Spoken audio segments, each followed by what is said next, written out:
যুবকদের হাসান ও হুসাইন, জোরে বলে। উনি मोहब्बत ज़िक्र ला इलाहा इल्लल्लाह ला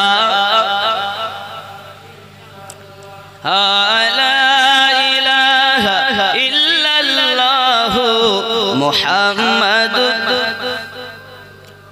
इमाम हुसैन अर्ज करे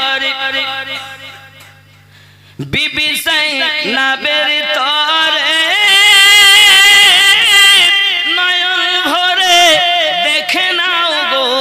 আসব কিনা আর ফিরে দাও দাস্তার নবী মুস্তাফার শেরে খোদার তলোয়ার খানি ও ফাতেমা জননী তোমার হোসাইন বাঁচাতে দিন কারবালায় হলো কুরবানি ও ফাতেমা জননী।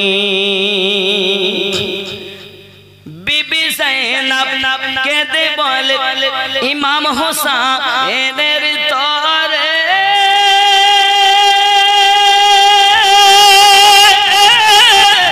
মুসিবতে সাদকা দিলে আল্লাহ পাক রহম করে। আউনো মুহাম্মদ আউনো মুহাম্মদ করছে ফরিয়াদ হবে তারা কুরবানি ও ফাতেমা জননী শহীদ তরে ফিরাতি রে বন্ধ করেছে পানি ও ফাতেমা জননী। আল্লাহুম্মা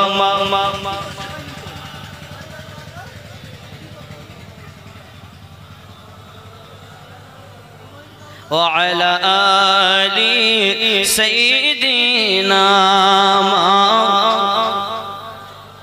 হি সোনা মানিকেরা আমার হযরত আব্বাস রাদিয়াল্লাহু তাআলা আনহু পানিটা নিয়ে আপনার এগিয়ে চলে আসছেন আর আপনার কিনা পানি আসতে দেবে না বলে ইবনে জিয়াদ সেনা সৈন্যদের বলছে খবরদার পানি যেন তাবুতে না পৌঁছে যায়। এই ইয়াজিদের সেনা তোদের কি এটা বেরেনে লাগে না? ওই হোসাইনের নানুকে আল্লাহ কাউসারের মালিক বানিয়েছে। কোরআন খুলে দেখো রব্বে কারীম বলেন বিসমিল্লাহির রহমানির রহিম ইন্না আ'তাইনাকাল কাউসার নিশ্চয় আমি আল্লাহ আপনাকে কাউসার প্রদান করেছি। কাউসার বানানেওয়ালা আল্লাহ আর কাউসারের মালিক বন্টনকারী আমাদের নবী রাসূলুল্লাহ। জানার দরকার এটা ওই ঘর যে ঘরে কোরআন অবতীর্ণ হয়েছে। আমার বন্ধুগো খুব ভালো করে বোঝেন ইমাম হোসেন পাক চাননি যে আমি পানি পান করি, কারণ নানুর সঙ্গে ওয়াদা করা আছে আজ আপনার আমাদের জন্য হোসেন পাক পানি পান করেননি, ঘরটাকে উজাড় করছেন। চলুন এগিয়ে যাই। পানি তো আনতে পারলেন না। আব্বাস রাদিয়াল্লাহু তাআলা আনহু উনি শহীদ হয়ে গেলেন, উনি দেখতেছেন, ধৈর্য ধারণ করতেছেন। হে বাবা পিপাসিত উনি ধৈর্য ধারণ করতেছেন। এবার আপনার কিনা করলেন কি ইমামে হোসেন পাক রাদিয়াল্লাহু তাআলা আনহু কত ধৈর্য দেখেন বাবা। আব্বাস রাদিয়াল্লাহু তাআলা তো শহীদ হয়ে গেলেন, এনার মধ্যে কোনো কিছু নাই। হঠাৎ ওনার বোন যায়নাব আগিয়ে এসেছে। কে যায়নাব? খাতুনে জান্নাতের কলিজার টুকরা সন্তান মা ফাতেমার কন্যা হযরত যায়নাব আগিয়ে এসেছেন। ওগো ভাই হোসাইন আমি আপনাকে বলতে চাই ভাই, আমি আপনাকে বলতে চাই। কি বলবেন বোন আমার, ওগো আমার ভাই? কারণ মুসিবতে আমি শুনেছি as-সাদাকাতু রাদ্দুল বালা। আমার নানু বলেছেন বালা মুসিবত দূর হয়ে যায় সাদকা করলে। এই যে কারবালায় এত বিপদ, এই বালা দূর হতে পারে সাদকা দিলে। আপনার কাছে আমার আবেদন, আমার তো কিছু দেওয়ার মতো নাই, আমার জীবনের দুটি মাত্র পুঁজি আছে, আমার দুটি মাত্র সন্তান আছে, একটার নাম আউন আর একটার নাম মোহাম্মদ। আপনার ভাগনা কারবালার মাটিতে যাইয়া মামুর পক্ষে যাইয়া জীবন শহীদ করতে চাই। আমার ভাই, আমি আপনার কাছে নিবেদন করি, বিনতি করি, একবার দয়া করি আপনি অর্ডার দেন, আমার দুটি কলিজা ছাড়া বাচ্চাকে আপনার জন্য কারবালায় শহীদ করে দেই। ইমাম হোসেন পাক বলেন, না না না ভাই, ও আমার বোন, এটা সম্ভবপর নয়। পৃথিবীর জমিনে তারা আমার সাথে এসেছে, মামার সঙ্গে কুফায় গেলে আনন্দ করে ঘুরবো, খাবো দাবো, ঘুরবো। আজ তারা কারবালায় শহীদ হয়ে যাবে, আমি হোসেন সইতে পারি না গো বোন, আমি তাদের দিতে পারি না। এটাই তো কলিতে গজলে বলা হয়। বিবি যায়েনাব আরজ করে ইমাম হোসেনের তরে, মুসিবতে সাদকা দিলে আল্লাহ পাক রহম করে। আউনো মোহাম্মদ, আউনো মোহাম্মদ করছে ফরিয়াদ, হবে তারা কুরবানি। ও ফাতেমা জননী, তোমার হোসেন বাঁচাতে দিন কারবালায় হলো কুরবানি। ও ফাতেমা জননী। ইমামে পাক বলেন, ও আমার বোন যায়েনাব, কেমন দৃশ্য আমি কেমনে সইব বলো। ভাগনা তারা আমার, আমি তাদের মামু, কেমনে বিদায় দেই সম্ভব নয়। ভাই না করবেন না, আমার দেওয়ার মতো কিছুই নাই, আছে আমার দুটি বাচ্চা, এদেরকে সাদকা করব আমি। হোসেন পাক অর্ডার দিলেন, এখন দুইটি বেটাকে কারবালায় আপনার সাদকা করা হবে। বাবা হযরতে যায়েনাব ভাইয়ের অর্ডার পেয়ে বড় আনন্দ, একদিকে যেমন আনন্দ আর একদিকে তেমন ব্যথা, কারণ আমার নবী বলেছেন সন্তানের থেকে বেশি নবীকে ভালোবাসতে হবে। বাবুজি, মা যায়েনাব তাদেরকে আপনার করলেন কি, খাবার তো নাই, খাওয়াবেন, পোশাক পরিয়ে দিলেন, যুদ্ধে রেডি করে দিলেন। বেটা দুটোকে বলছে, বাবা রে, কারবালার মাটিতে যখন যাবে, যদি কেউ জিজ্ঞাসা করে আপনারা কে, খবরদার নাম বলবে না।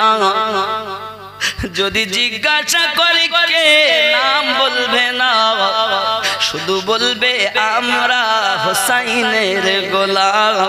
কারণ আমি যায়েনাব চাই না যে আমার ভাইয়ের বদনাম হোক। হে বাবাজিরা আমার, মা এই কথা বলছে বাচ্চা দুটোকে, বাচ্চা দুটো এমন কি আপনার তাবু থেকে বার হয়ে যাবেন, মা আবার ডাক দিয়েছে, রে মোহাম্মদ আয় বাবা, কাছে আয়। নিকটে এলেন, দুটি বাচ্চা কি হযরতে যায়েনাব সালামুল্লাহি আলাইহা বুকের সঙ্গে লাগিয়ে দিলেন। বাবা রে, এখানে বুকে লাগালাম তোমার নানি মা, তোমাদের নানি মা হযরতে ফাতিমা জোহরা রাদিয়াল্লাহু তাআলা আনহা, যিনি জান্নাতি সমস্ত নারীদের সরদারিনী।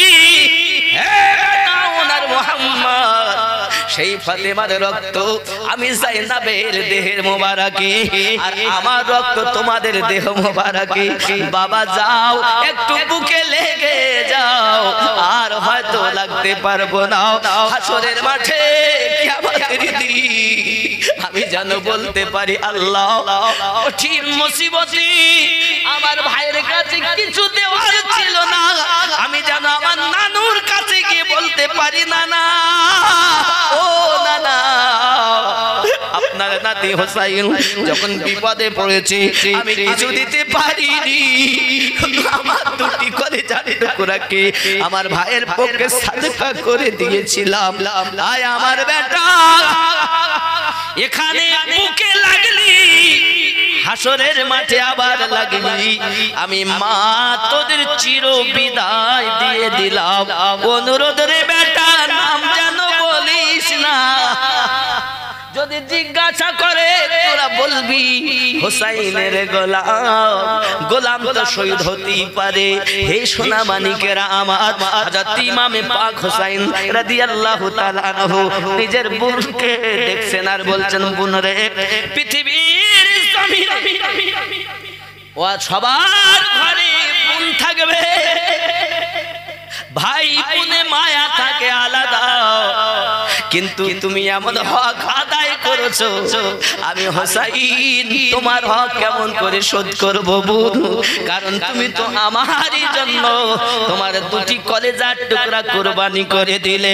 ওগো আমার বোন, তাই আল্লাহ পাকের দরবারে দোয়া করি, আল্লাহ প্রত্যেক ঘরে আজ আমার বোনের মতো আল্লাহ আপনি একটা বোন দিবেন, তারা যেন মিল মোহাব্বত করে দুনিয়ায় জীবন কাটাতে পারে।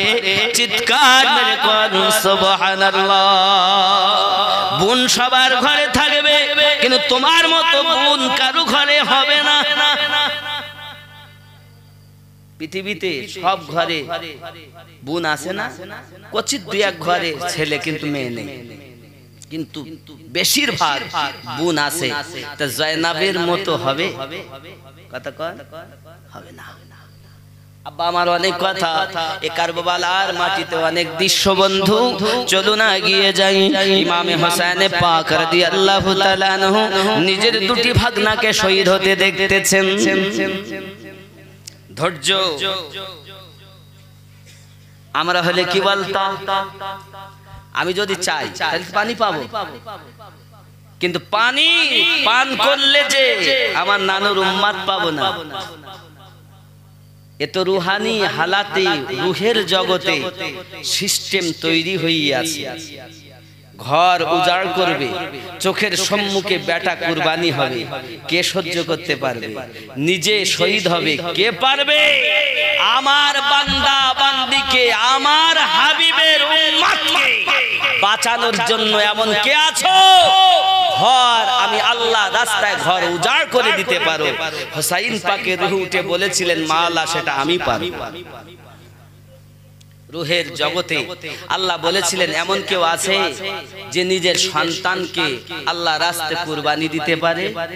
খাতুনের জান্নাতের রুহ উঠে বলেছিলেন, আল্লাহ আমি পারি।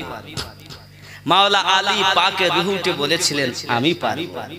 আল্লাহ এও বলেছিলেন, আছে কেউ?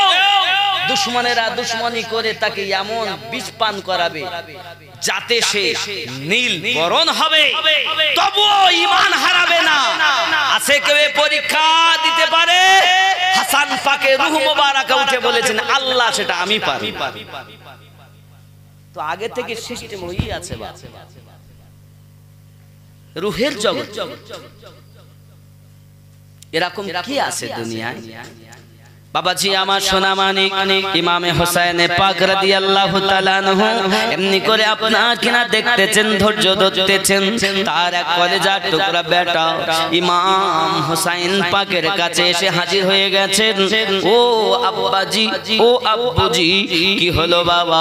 ওই ছেলেটার নাম হযরত আলী আকবার, যিনি দেখতে আমার নবী পাকের মতো। জোরে বলো। দুই ভাই হাসান আর হোসাইন, একজন মাথা থেকে বুক পর্যন্ত নবী মুস্তাফা, আর একজন সিনা থেকে কদম টুকপি দয়াল মুস্তাফা। আমার নবী যখন ইন্তেকাল করেছিলেন, পর্দায় গিয়েছিলেন, তখন সাহাবী রাসূলেরা দুই ভাইকে দাঁড় করিয়ে দিতেন আর ডুকরে ডুকরে কাঁদতেন। আজ নবী তো নাই, কিন্তু নবীর প্রতিচ্ছবি তার দুই ভাই রয়েছে। যেরকম সুবহানাল্লাহ। অনেক কথা বাবা। নানুকে ভালোবাসতেন বেশি ইমাম হোসেন পাক, কারণ নবী নিজেই বলেছেন, আমি হোসেন থেকে, হোসেন আমার থেকে। এমন সময় আল্লাহ পাক তারই ঘরে একটি সন্তান দিলেন, যার চেহারাটা একদম যেন দয়াল নবী পাক। জোরে বলেন। সেই ছেলেটার নাম হযরত আলী আকবর রাদিয়াল্লাহু তাআলা। তিনি এসেছেন গিয়ে আসার পরে আপনার কিনা বলতেছেন, তিনি আপনার আগে আসার পরে আব্বাজির কাছে বলতেছেন, আব্বুজি আমি আপনাকে বলতে চাই, ওগো আমার আব্বু আমি আপনাকে জানাতে চাই। বলুন কি হয়েছে বাবা, বলুন কি হয়েছে। ডাক দিয়ে বলতেছেন, আব্বুজি আমিও কারবালার মাটিতে যাইয়া নিজের গর্দানকে শহীদ করতে চাই। কি বললেন? আমিও নিজের গলা শহীদ করতে চাই, আমিও শহীদের জাম পান করতে চাই। ইমাম হোসেন পাক বলেন, বাবা আলী আকবর তুমি যদি চলে যাও আমার নানুর প্রতিচ্ছবি আমার থেকে মুছে যাবে। না না নাও, আমি তোমাকে বিদায় দিতে পারবো না। হযরত আলী আকবর বলেন, আব্বুজি দয়া করে আমাকে বিদায় দিন। হোসেন পাক বলেন, আমি বলতে পারবো না, তোমার ফুফু আম্মার কাছে যাও, কারণ তোমার ফুফু আম্মা তোমাকে বড় লালন পালন করেছে। ফুফু আম্মার কাছে গিয়েছেন আলী আকবর বিদায় নিতে। হযরত যায়েনব বেহুশ হয়ে গেছেন শুনে, আজ আমার নানুর প্রতিচ্ছবি চলে যাবে। নানু নাই, নানুর প্রতিচ্ছবি দেখে আমি যায়েনব আনন্দিত হতাম, আনন্দিতা হতাম। আর যদি আমার নানুর প্রতিচ্ছবি চলে যায় আমি কেমনে সহ্য করব বাবা। হুঁশ ফিরে গেল। হুঁশ ফেরার পরে তাও একটি আরজি, ওগো ফুফু আম্মা বিদায় দিন, আমি যাব। আব্বু বলেছেন আপনার কথা। হযরত যায়েনব বলেন, আমার ভাতিজা যদি তোমার ইচ্ছা থাকে যাও, আমি ফুফু আম্মা বেটা হাত ছেড়ে দিলাম, তুমিও যাবে, নানুর ছবি চলে যাবে, আমি যায়েনব কি নিয়ে থাকবো গো দুনিয়ায়। যাই হোক না কেন বিদায় হলো বাবা। আলী আকবর রওনা দেবেন, ইমাম হোসেন পাক তাকে রেডি করে দিলেন। আব্বা আমার হোসেন আওয়াজ করে বললেন, ওগো বেটা আলী আকবর কারবালায় যখন যাবে, ওই কারবালায় যাওয়ার পরে যখন দুশমনেরা তোমাকে আঘাত করবে, তুমি ঘোড়া থেকে পড়ার আগে আমাকে আওয়াজ দেবে, তুমি তো পড়ে যাবে, আমাকে আওয়াজ দেবে, দুশমনেরা যেন আমার নানুর প্রতিচ্ছবি এই মাথাটা কেটে না নিয়ে যেতে পারে বাবা। আমাকে আওয়াজ দেবে, আমি আমার নানুর প্রতিচ্ছবিটাকে যেন হাতে করে তাবুতে আনতে পারি।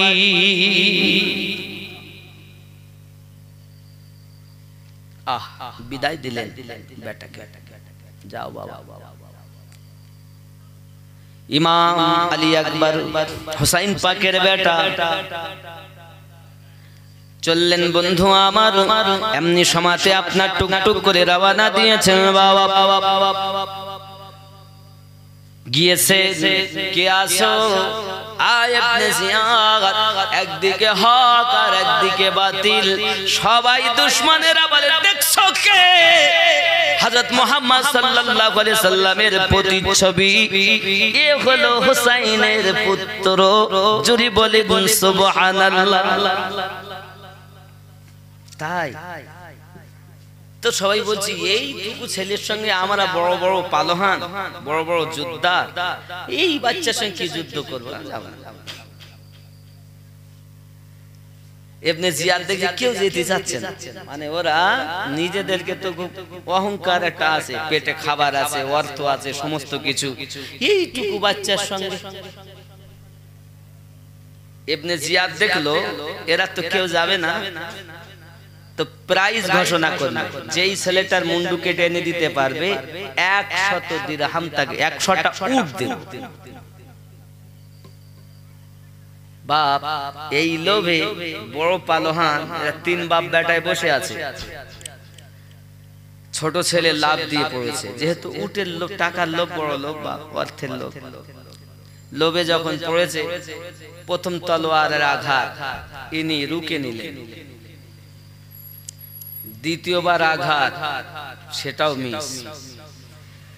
এইবার ইমাম আলী আকবর তলোয়ার চালিয়েছেন, তলোয়ার। প্রেমিকরা আগে আঘাত করে না, আগে আঘাত সহ্য করে, পরে আঘাত করে। তো এক তলোয়ার এমন উঠিয়েছেন, এক তলোয়ারের আঘাতে তার ঢাল কেটে তার দেহ থেকে মাথা আলাদা হয়ে 100 ফুট দূরে গিয়ে পড়েছে। কে? আলী, হযরতে মাওলা আলী রাদিয়াল্লাহু তাআলা আনহু। কে? পোতা হুসাইন পাকের ছেলে। যার দাদু আল্লাহর টাইগার বলে খ্যাত, জোরে বলে है कोई मुकाबिला करे, ऐसा कोई माय का लाल है मुकाबिला करे। বড় ভাই লাভ করে উঠেছে, আরে যাকে মনে করছিলাম কিছুই লয়, এক আঘাতে 100 ফুট দূরে মাথা ফেলে দিয়েছে। বড় ভাই লাভ দিয়ে তাকেও প্রথম সহ্য, দ্বিতীয়টা রুকে নিলেন, তৃতীয় এবার এক আঘাত তারও দেহ থেকে মাথা আলাদা ছটফট করছে, এক আঘাতেই জাহান্নামে পাঠিয়ে দিয়েছেন। সুবহানাল্লাহ। বাপ বলে আরে 100 উটের লোভ তো 2 বেটাই গেল। বাপ বেটার মায়া, বাপ লাভ দিয়ে পড়েছে, বাপকেও এক আঘাতে তারও মাথা দেহ থেকে আলাদা, 3 জনকে জাহান্নামে পাঠিয়ে ইমাম আলী আকবর তাবুত দিকে ফিরে আসছে। হুসাইন পাক বলেন, বাবা আলী আকবর ফিরলে কেন?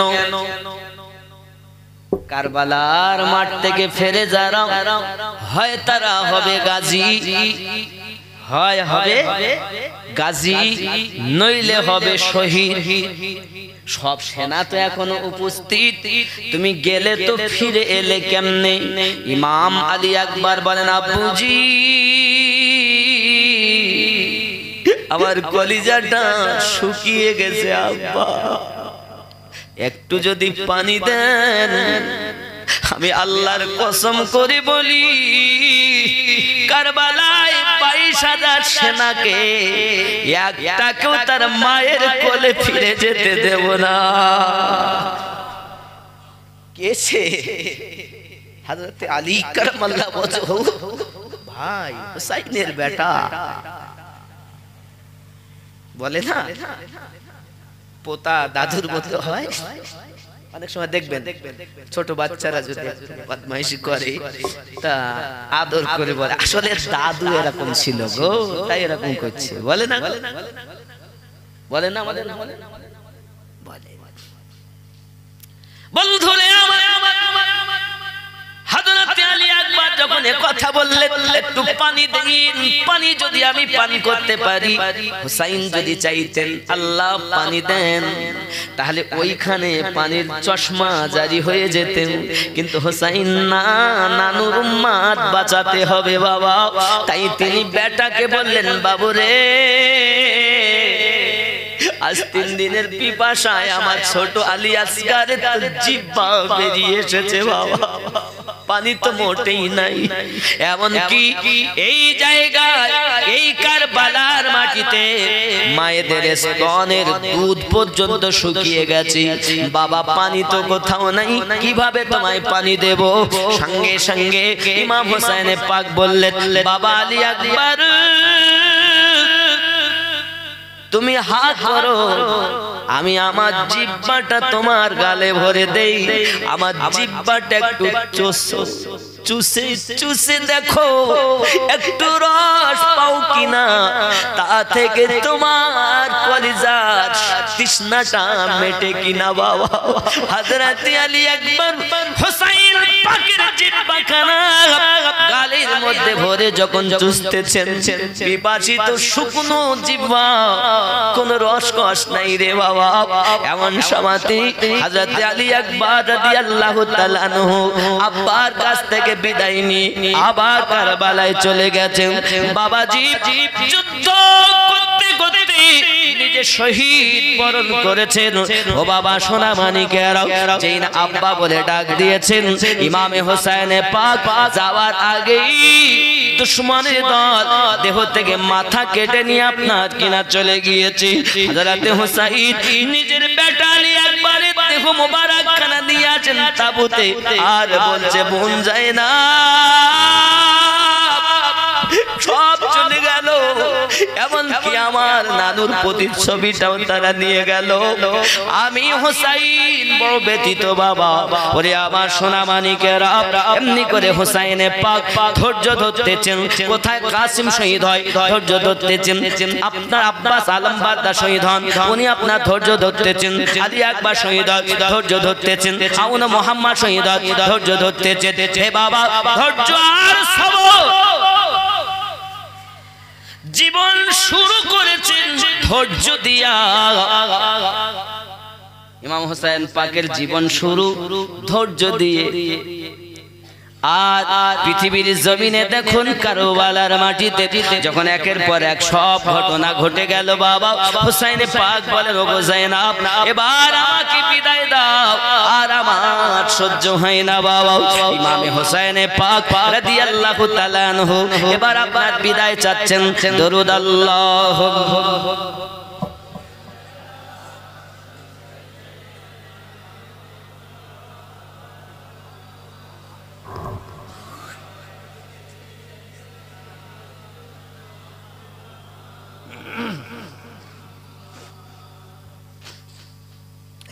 ইমাম হোসাইন আরজ করে বিবি যায়েনবের তরে,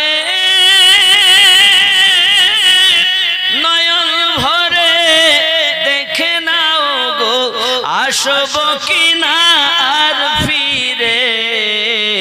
দাও দাস্তার নবী মুস্তাফা, দাও দাস্তার নবী মুস্তাফা, শেরে খোদার তলোয়ার খানি, ও ফাতেমা জননী তোমার হোসাইন বাঁচাতে দিন কারবালায় হলো কুরবানি, ও ফাতেমা জননী শহীদ তরে ফেরাত তীরে বন্ধ করেছে পানি, ও ফাতেমা জননী।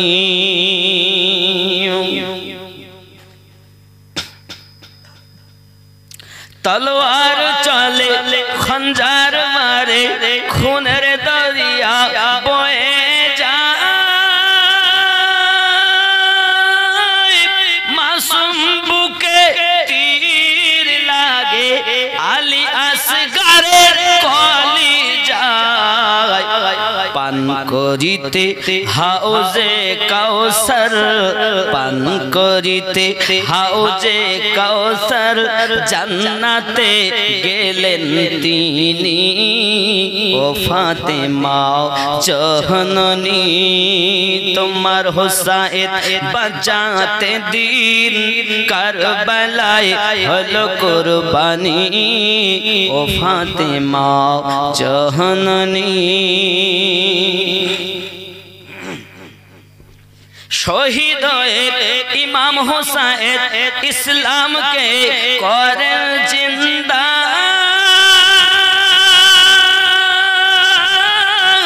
জিন ইনসান সব করে মাতম, কাঁদে আসমানের পারিন্দা। ঠিক নেই? শহীদ হয়ে ইমাম হোসাইন ইসলামকে করেন জিন্দা,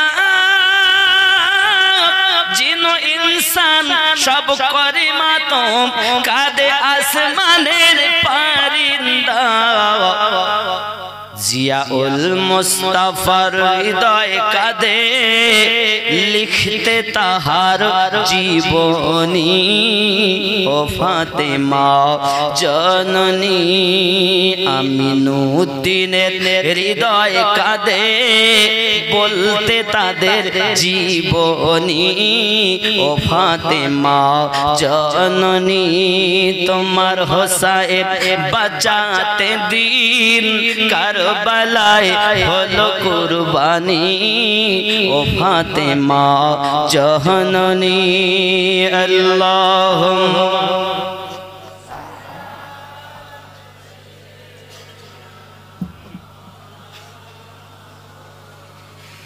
ওয়া আলা আলি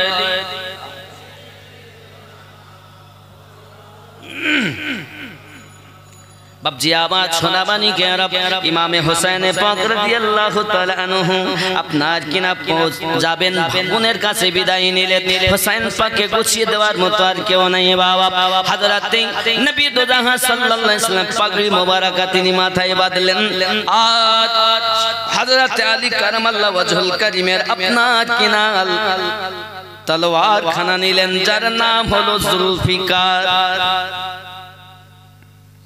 ভাইয়ের কোমর বাঁধখানা কোমরে বাঁধলে বিদায় দেওয়ার মতো কেউ নাই হোসেন ডাক দিয়ে বলছেন বোন যায়নাব আমার তো আজ পরীক্ষা আর আগামী কাল থেকে তোমাদের শুরু হবে পরীক্ষা বিবিকে যাইয়া বলতেছেন হোসেন ওরে বিবি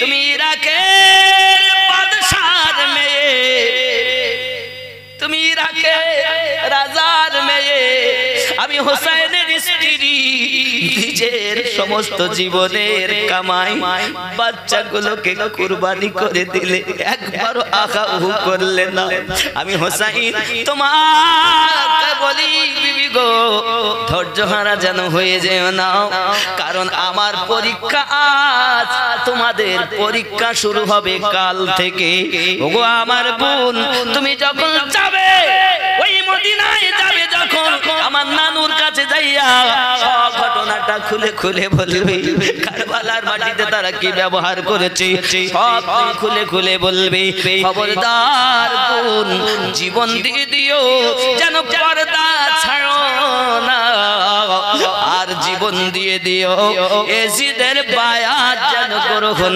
করো না এমনি করে উপদেশ দিতেছেন চিৎকার করে বলুন সুবহানাল্লাহ ইমাম পাক রাদিয়াল্লাহু তাআলা তার স্ত্রীকে বুঝালেন আজ কি আছে এরম বিবি যে বাচ্চাগুলোকে সব জবাই করতে দেবে কুরবানি করতে দেবে আছে কেউ কারবালায় কোরআনের তাফসীর আর আপনি কোরআন খুলে দেখুন ইসমাঈল আলাইহিস সালামের গলায় ছুরি চালাচ্ছেন ইব্রাহিম নবী মিনার সরজমিনে মিনার মাঠ ইসমাঈল নবীর গলায় চলছে ছুরি উপরে একজন নবী ছুরি চালাচ্ছেন নিচে একজন কাটার জন্য ব্যস্ত তিনি এক নিচে নবী উপরে নবী ইসমাঈল নবীর গলা কাটে না কেন জানেন ওই ইসমাঈল নবীর পেশানিতে আছে আমাদের নবীর নূর মোবারক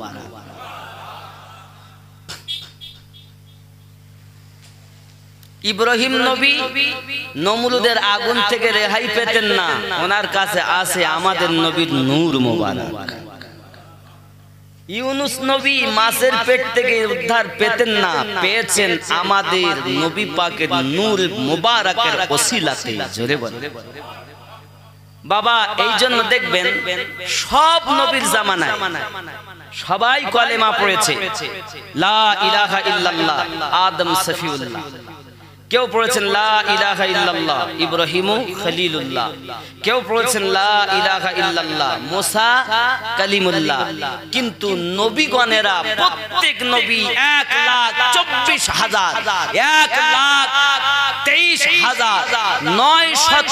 1,23,999 জন নবীর রূহ একটাই কলেমা পড়েছেন লা ইলাহা ইল্লাল্লাহু মুহাম্মাদুর রাসূলুল্লাহ সাল্লাল্লাহু আলাইহি ওয়াসাল্লাম যে কলেমা সব নবীদের সেই কলেমা আমাদের ঠিক না বলেন তাই যদি হয় তাহলে আমাদের নবীর কলেমা কি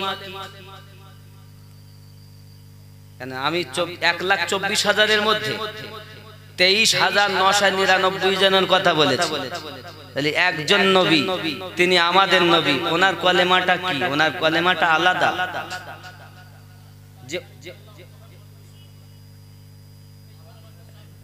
এই কলেমাটা সব নবীদের ছিল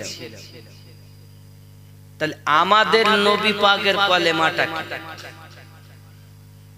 আমার নবীর কলেমাটা এরূপ ছিল না যেটা নবীদের কলেমা আমার নবীর কলেমা এটাই ছিল যেটা এবার বলছি লা ইলাহা ইল্লাল্লাহ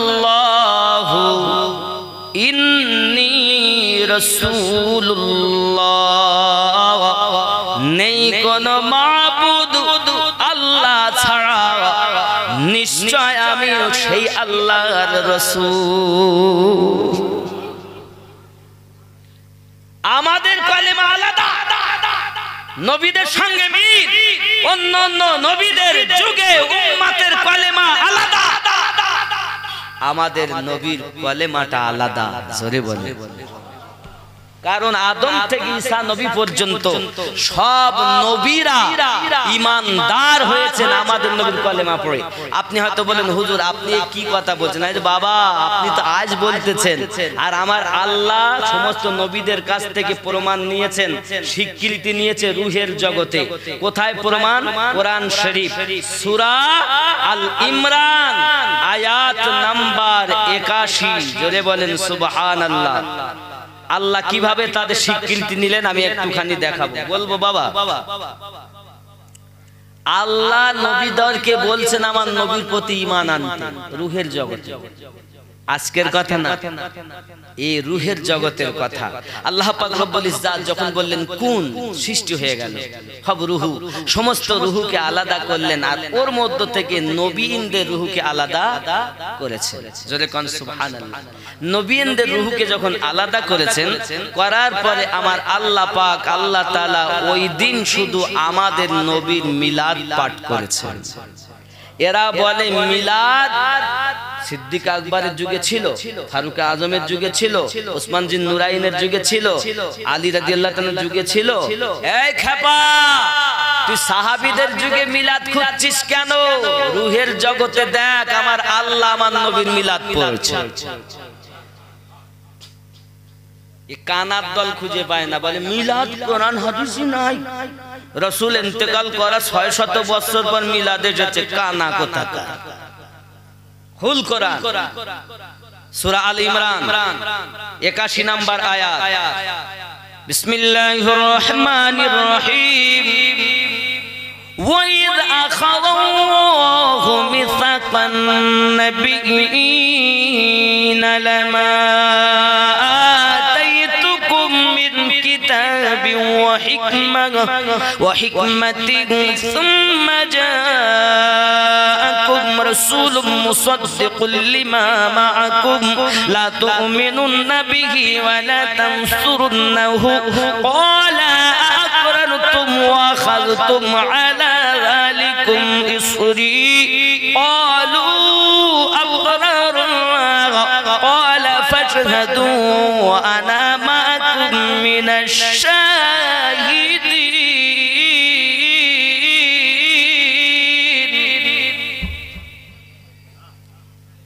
হ্যাঁ আল্লাহ বলছেন, খেয়াল করেন, এর মানে আমি করলে তো হবে না।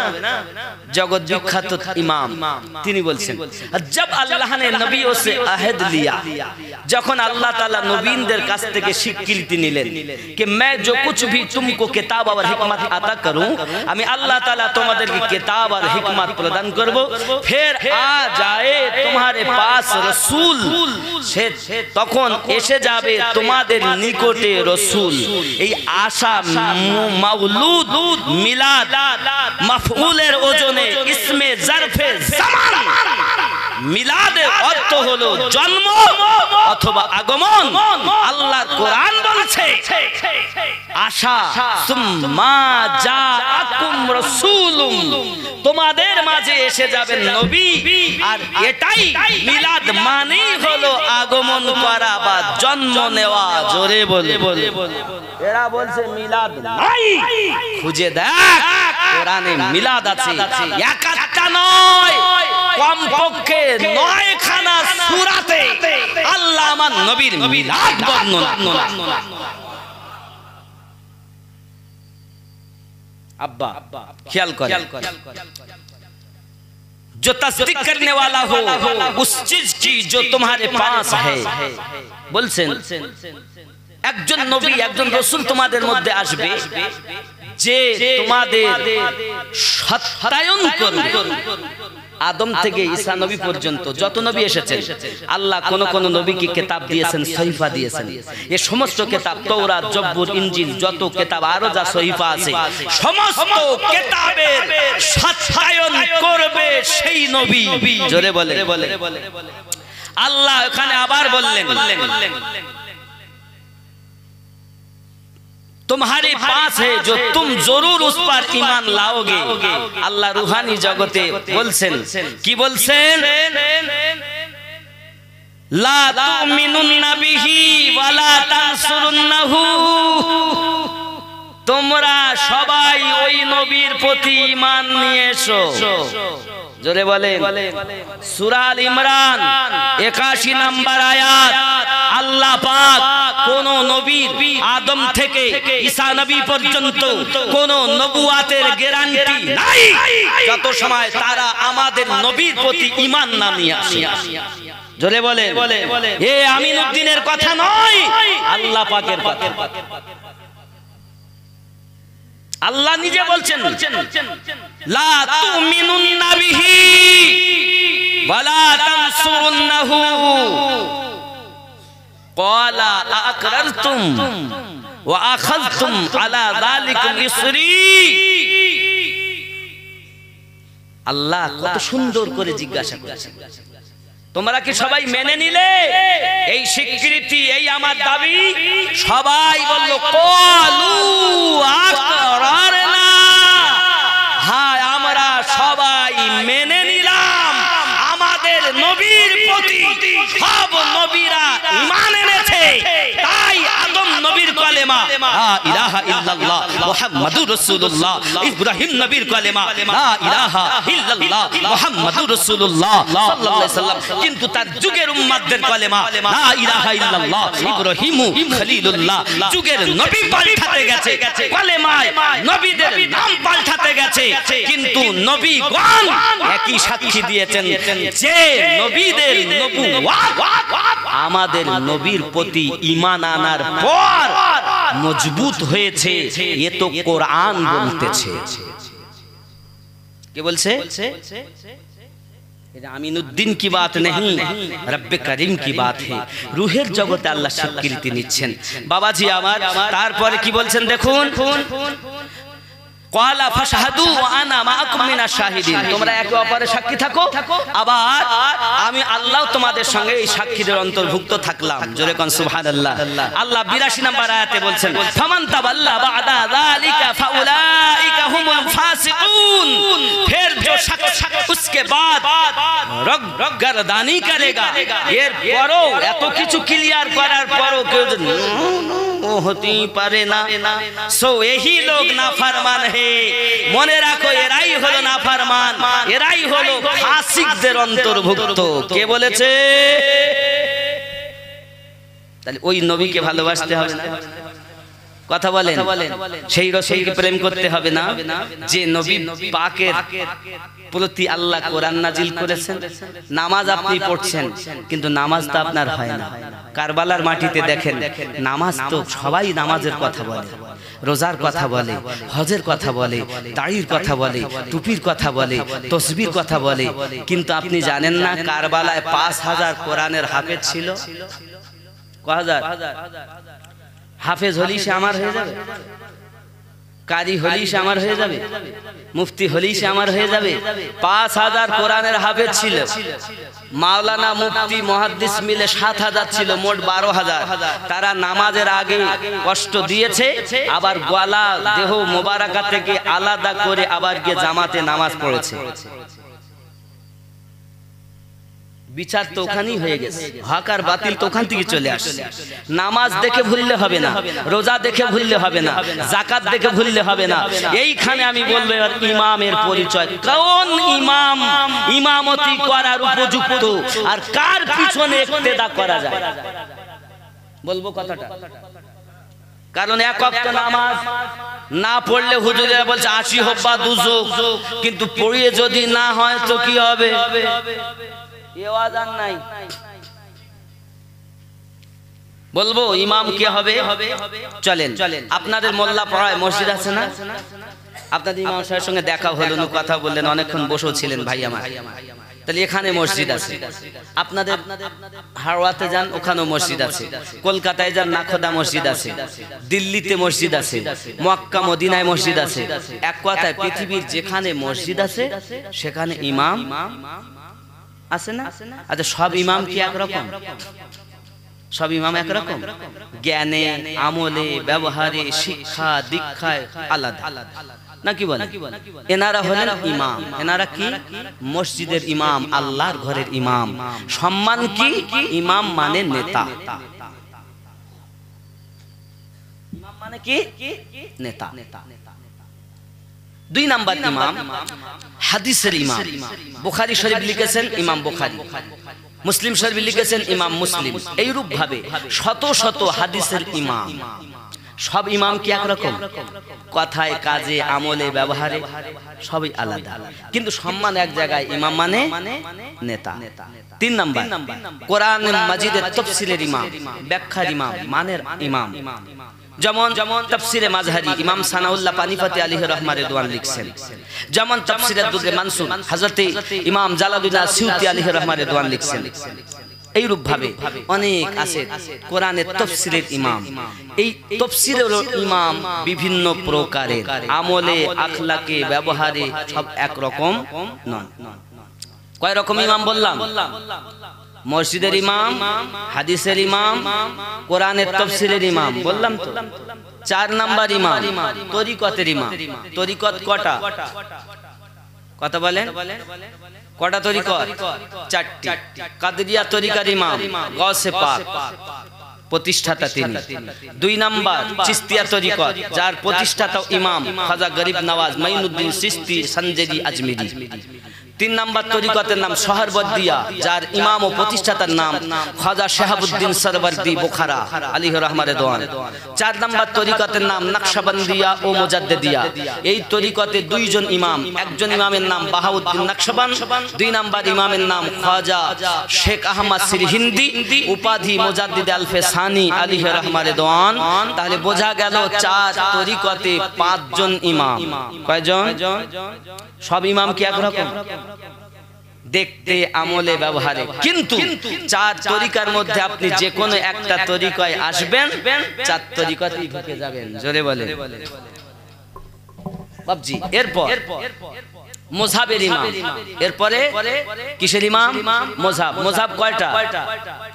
মুযহাব কয়টা? চারটি। হানাফি, শাফি, মালিকি, হাম্বলি আছে না? আমরা কোন মুযহাবের লোক? হানাফি মুযহাবের লোক। সব ইমাম কি একরকম? কিন্তু আমাদের ইমাম, সব ইমামই সত্য, তার মধ্যে সব ইমামই হক। আমরা যে মুযহাব মানি সেটা হলো হানাফি। জোরে কোন সুবহানাল্লাহ। ঠিক কি না বলেন? ইমাম বুঝলেন কয় রকম? মসজিদের ইমাম, হাদিসের ইমাম, কোরআনের তাফসীরের ইমাম, তারপরে আপনার তরিকার ইমাম, মুযহাবের ইমাম। এরপরে বোঝেন ইসলামের ইমাম। কিসের ইমাম? ইসলামের ইমাম। ইসলামের ইমাম অনেক অনেক শত শত, কিন্তু মূলত ইমামের কথা আছে 12 জন। কয়জন? 12।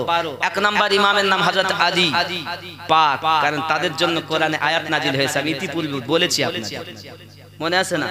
এক নাম্বারের নাম আলী পাক, দুই নাম্বার হাসান পাক, তিন নাম্বার হুসাইন পাক, চার নাম্বার জয়নুল আবেদিন পাক, পাঁচ নাম্বার ইমাম বাকার পাক, ছয় নাম্বার ইমাম জাফর সাদিক, সাত নাম্বার ইমাম তাকি আলী, আট নাম্বার ইমাম নাকি আলী, নয় নাম্বার ইমাম মুসা কাজিম।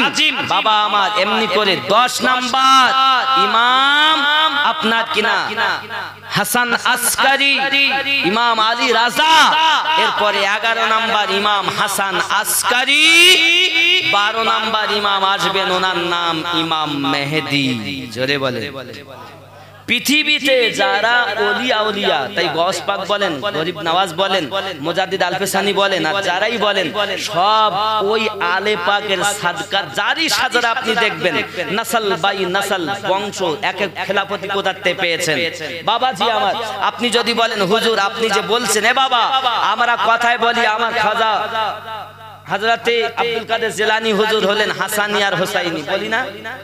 একটা জিনিস আমি আপনাদেরকে দেখাই নেই, আমার খাজা গরিব নওয়াজও এই উনিও হাসানি হোসাইনি।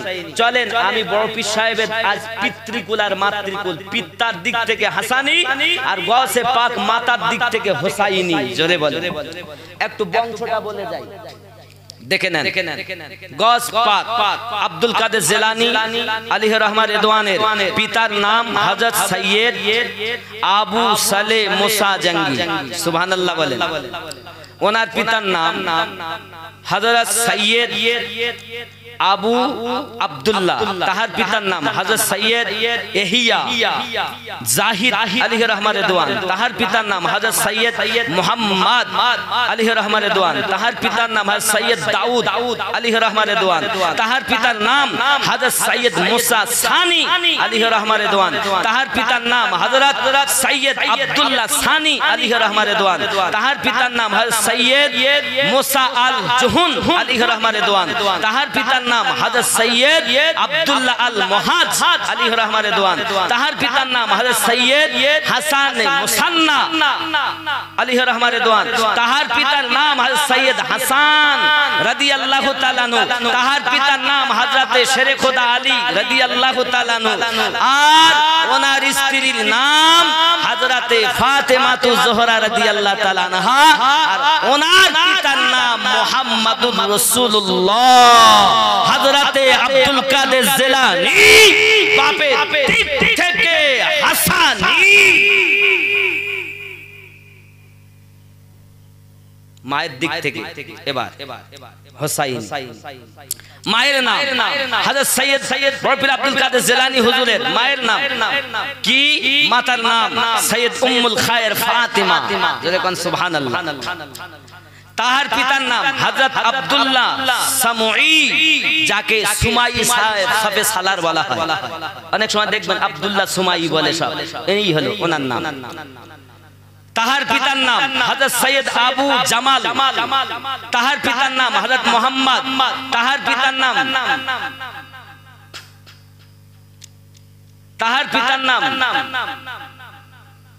হযরত আবু আতা আব্দুল্লাহ, তাহার পিতার নাম হযরত আবু আলাউদ্দিন, তাহার পিতার নাম হযরত আলী জওহার, তাহার পিতার নাম হযরত আলী রাজা, তাহার পিতার নাম হযরত মুসা কাজিম, তাহার পিতার নাম হযরত ইমাম জাফর সাদিক, তাহার পিতার নাম হযরত ইমাম বাকর, তাহার পিতার নাম হযরত ইমাম জয়নুল আবেদিন, তাহার পিতার নাম ইমাম হোসাইন, আর হোসাইনের পিতার নাম হযরত আলী, আলীর স্ত্রীর নাম ফাতেমা, ফাতেমা যিনি তাইয়্যিবা তাহিরা জাহিদা তাইয়্যিবা জান্নাতি নারীদের সন্তানিনী, তার পিতার নাম মুহাম্মাদুর রাসূলুল্লাহ সাল্লাল্লাহু আলাইহি সাল্লাম।